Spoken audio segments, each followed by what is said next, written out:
El hombre dio una patada en el suelo, levantando polvo justo a un lado del perro. El mestizo de Pitbull ni siquiera reaccionó. Se quedó ahí, tirado bajo la sombra pobre de un árbol cansado, con los ojos clavados en el pavimento caliente. La gente pasaba. Algunos miraban de reojo, otros apretaban el paso. La mayoría fingía que no veía. Era más fácil así, ignorar al perro manchado de blanco y marrón que parecía un fantasma en medio de Valencia. Las costillas se marcaban bajo el pelo sucio.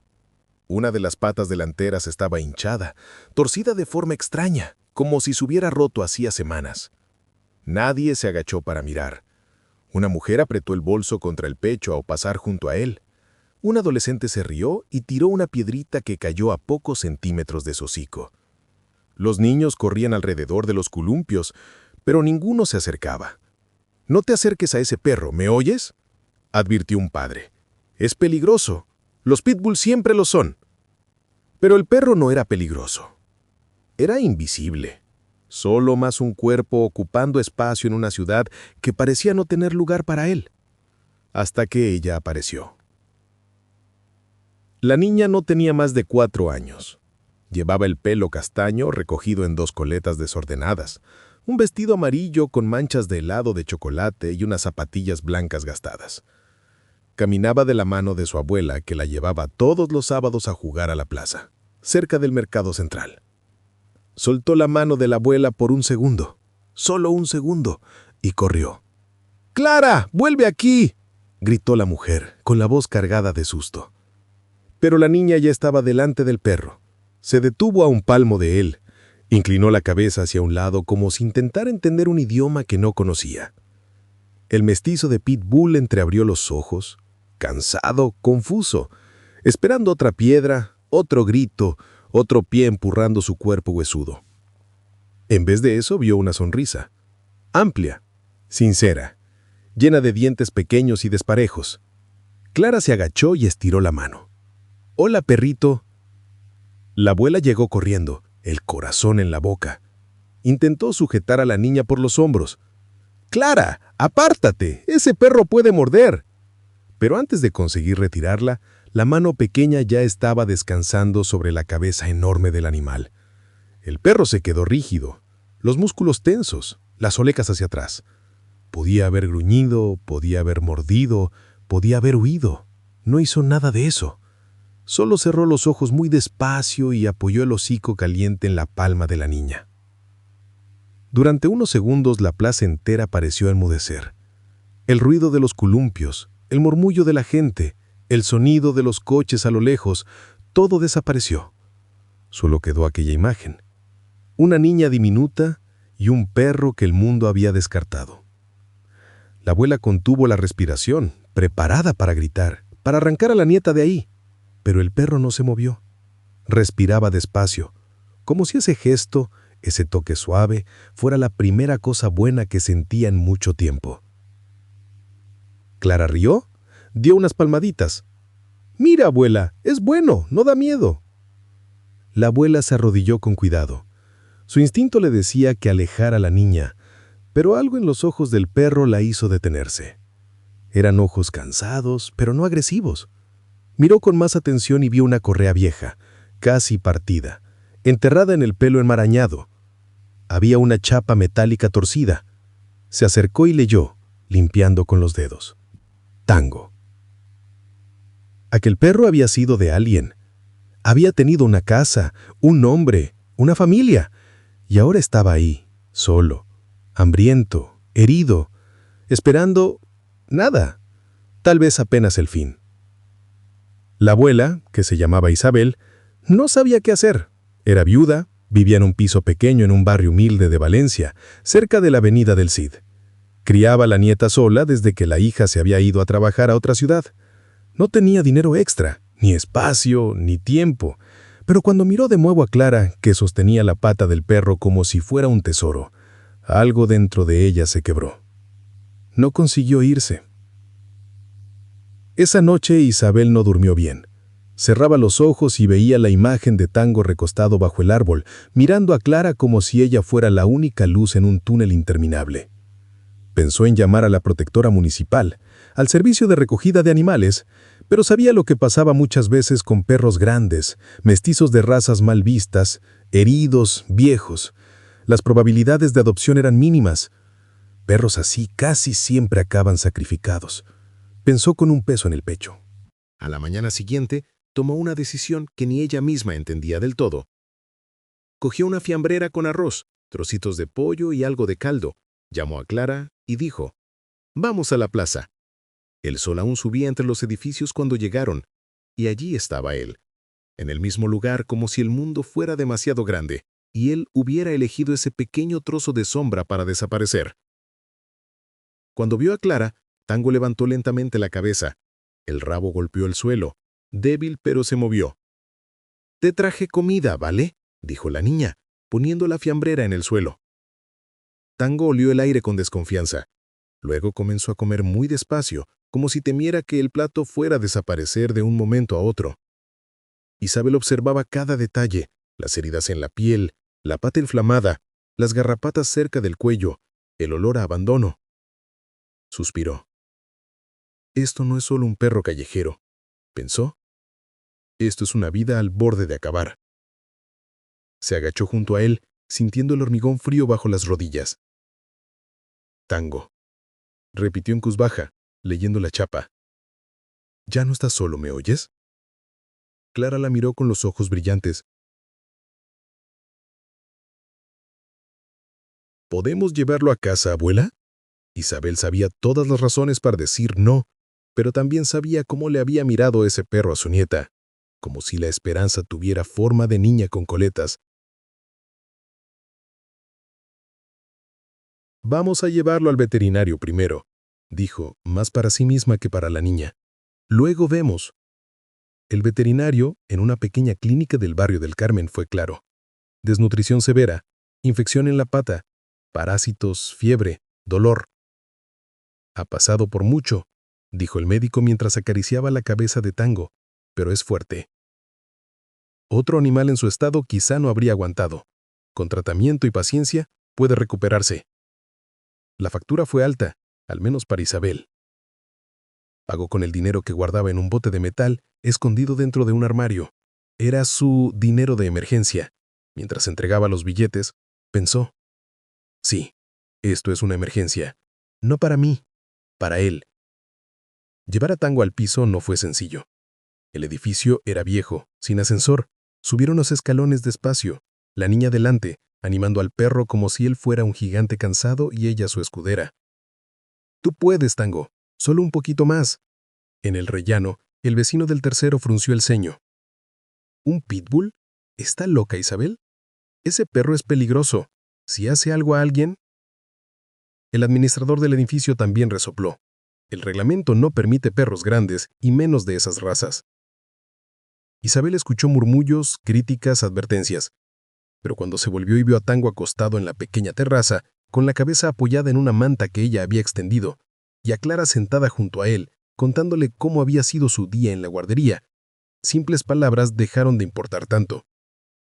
Organizó una cama improvisada en la terraza cerrada, compró pienso barato pero decente, administró los medicamentos según las instrucciones del veterinario, y todos los días, sin falta, Clara se sentaba a su lado, le dibujaba perros felices, le cantaba canciones de la escuela, le mostraba sus juguetes como si él entendiera cada detalle.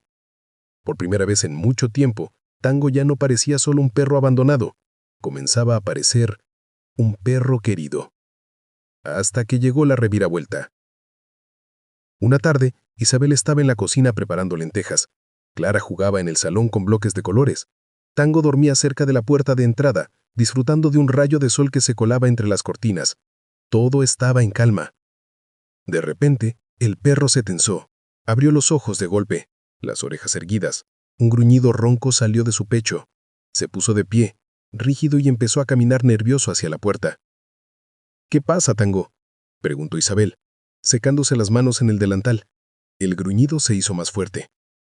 Luego vino un ladrido agudo, desesperado.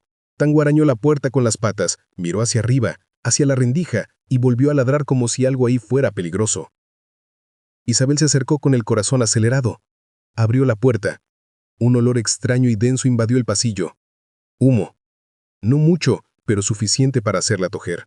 Miró al fondo del corredor y vio una neblina gris escapando por debajo de la puerta del vecino. «¡Dios mío!», exclamó, con la sangre helada. Agarró a Clara en brazos. «No te asustes, mi vida. Nos vamos abajo, ¿vale?». Pero Tango no se conformó con eso. Corrió por el pasillo ladrando con todas sus fuerzas. Se plantó frente a la puerta del vecino. Luego bajó disparado por las escaleras, ladrando en cada rellano, como si estuviera avisando casa por casa. Las puertas se fueron abriendo.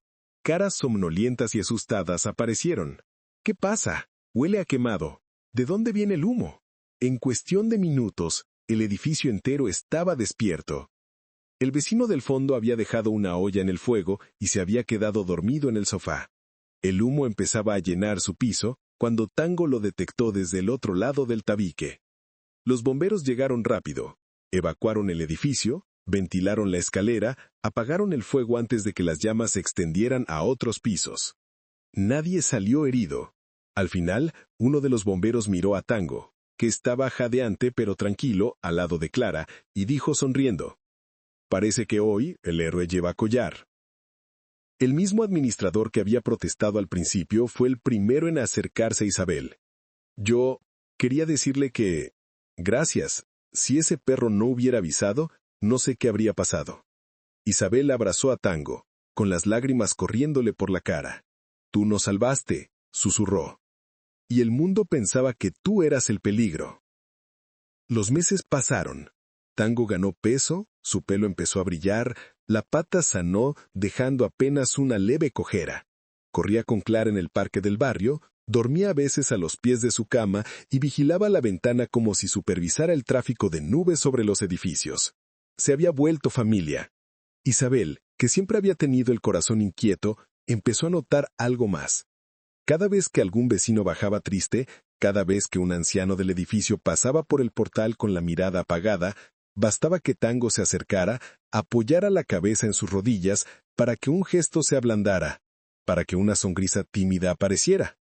Un día, una amiga que trabajaba en una residencia de mayores le comentó: «Isabel, ¿por qué no traes a ese perro un día? Tenemos abuelos que casi no hablan. A lo mejor les hace bien». La primera visita fue un experimento. Entraron en la residencia con Tango atado con una correa firme, el corazón de Isabel a 1000. Temía que alguien tuviera miedo, pero lo que vio la dejó sin habla. Una señora que hacía semanas no quería levantarse de la cama se incorporó cuando vio al perro. «Yo tenía uno igual», dijo, acariciando la cabeza de Tango con manos temblorosas. Un hombre que siempre permanecía en silencio empezó a contar historias de cuando paseaba por la playa de la Malvarrosa con su perro de juventud. Las enfermeras se miraban entre sí, sorprendidas. Tango tenía un don, una capacidad de curar heridas invisibles, de tocar corazones que el mundo había dejado de escuchar. Después vinieron las visitas a un hospital infantil, a una escuela. Niños que temían de miedo al ver un perro grande se animaban al ver a Clara abrazándolo. Personas que nunca habían pensado en adoptar un animal empezaban a mirar de otro modo a los perros callejeros. Isabel entendió. Tango no era solo un perro rescatado, era un maestro silencioso, un recordatorio vivo de que las segundas oportunidades existen. Clara crecía al lado de él, aprendía a ser gentil, a no juzgar por la apariencia, a ver más allá de lo que los ojos muestran. Contaba la historia de Tango a los amigos del colegio, cómo lo habían encontrado en la plaza, flaco, sucio, cojo, y cómo todos le tenían miedo, y ahora era el perro más querido del barrio. Isabel organizaba encuentros en el parque. Tango se sentaba en el centro de un círculo de niños, recibiendo manos pequeñas sobre el lomo, escuchando risas, aceptando abrazos. Cada caricia parecía borrar un poco del pasado doloroso que había vivido. Pero la vida tiene ciclos, y ninguno dura para siempre. Tango empezó a desacelerar. No fue de un día para otro. Primero fueron paseos un poco más cortos, después subidas de escaleras más lentas, más siestas al sol. La veterinaria con mirada suave explicó: la edad, las cicatrices, el cuerpo pasa factura. Todavía le queda tiempo, pero habrá que aprovechar cada día. Isabel lo sabía. Por eso empezó a fotografiar todo. Tango durmiendo en el sofá, Tango mirando por la ventana, Tango recibiendo un beso descarado de Clara. Quería guardar cada recuerdo como si fuera un tesoro. Clara también sabía. Pasaba más tiempo con él. Leía cuentos en voz alta mientras el perro apoyaba la cabeza en su regazo. Le dibujaba con una capa de superhéroe. Escribía cartas de agradecimiento. Gracias por salvarnos. Gracias por enseñarme a querer. Una mañana fría de invierno, Isabel entró en el cuarto de Clara para despertarla. Encontró a la niña abrazada al perro, los dos en la misma cama. Pero solo uno respiraba. Tango estaba quieto, demasiado quieto. El cuerpo relajado, los ojos cerrados, el semblante en paz. Clara lloró. Isabel también. Lo enterraron en el pequeño jardín de la casa de la hermana de Isabel, en un pueblito cercano a Xátiva. Plantaron un rosal encima. Clara hizo una placa de madera, torpe pero sincera. Tango, el perro más valiente del mundo. Durante semanas, el piso en Valencia pareció demasiado silencioso. No había uñas chocando contra el suelo al amanecer. No había cabeza pesada buscando una caricia mientras Isabel veía las noticias. No había ojos atentos siguiendo cada movimiento de Clara. El dolor no borró el amor, solo lo transformó. Isabel decidió que la historia de Tango no podía acabar allí. Pegó un cuaderno, escribió Proyecto Tango en la portada y empezó a dibujar un plan. Rescatar perros abandonados, tratarlos, darles una segunda oportunidad, y si tenían el temperamento adecuado, llevarlos a escuelas, hospitales, residencias. Que no fueran solo animales adoptados, sino mensajeros vivos de una verdad sencilla. Quien fue rechazado también puede ser alguien que sana. Clara, aún pequeña, ayudaba en todo lo que podía. Acompañaba a la abuela a los refugios, escuchaba historias de otros perros que habían sido descartados. En las escuelas, contaba la historia de Tango, mostraba fotos, hablaba de cómo lo encontraron, de cómo él había salvado a todo un edificio y cómo había cambiado la vida de muchas personas. Siempre terminaba diciendo: si ves un animal que necesita ayuda, no mires hacia otro lado. A veces, cuando tú salvas a un perro, descubres un secreto que nadie te cuenta. En realidad, también te está salvando a ti. El proyecto creció. Voluntarios aparecieron.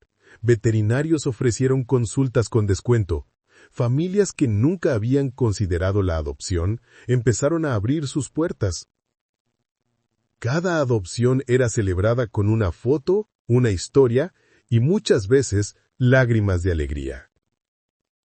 Unos meses después, Isabel y Clara visitaron un refugio a las afueras de la ciudad buscando un perro para integrar en el proyecto. Caminaban por el pasillo entre jaulas, escuchando ladridos y aullidos. Al fondo, en la última jaula, un cachorro mestizo de perro pastor temblaba, encogido en una esquina. Era negro con manchas blancas, orejas enormes, ojos asustados. Clara se agachó, como había hecho un día en la plaza.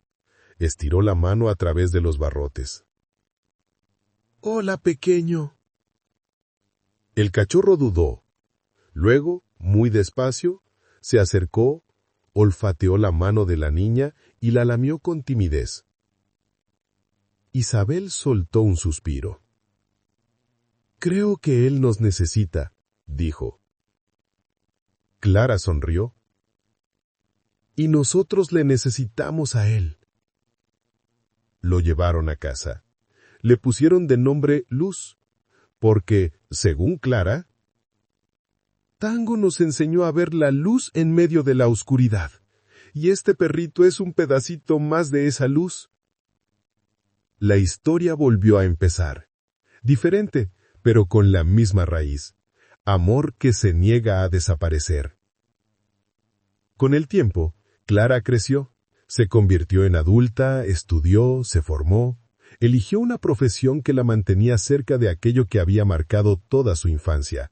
Se dedicó a trabajar con animales y personas al mismo tiempo, ayudando en terapias asistidas con perros, impartiendo charlas en colegios, organizando campañas de adopción.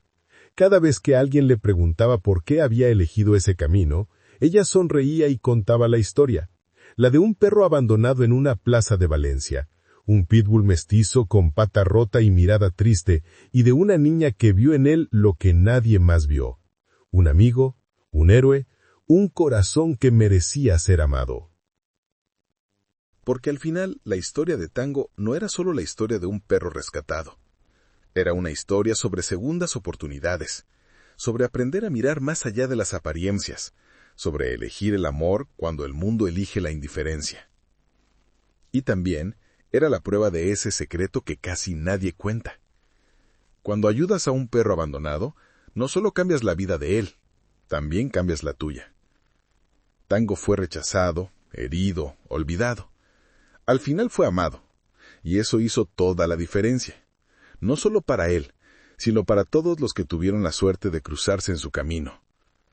Su cuerpo ya no está, pero su legado sigue vivo en cada animal rescatado, en cada niño que aprende a ser gentil, en cada adulto que decide no dar la espalda. Ese es el tipo de inmortalidad que realmente importa, no la de los monumentos, sino la de los gestos que se repiten, la de los corazones que se abren porque, un día, alguien eligió no mirar hacia otro lado. Y mientras haya una niña como Clara dispuesta a extender la mano, y un perro como Tango dispuesto a confiar una vez más, siempre habrá historias en las que el amor vence.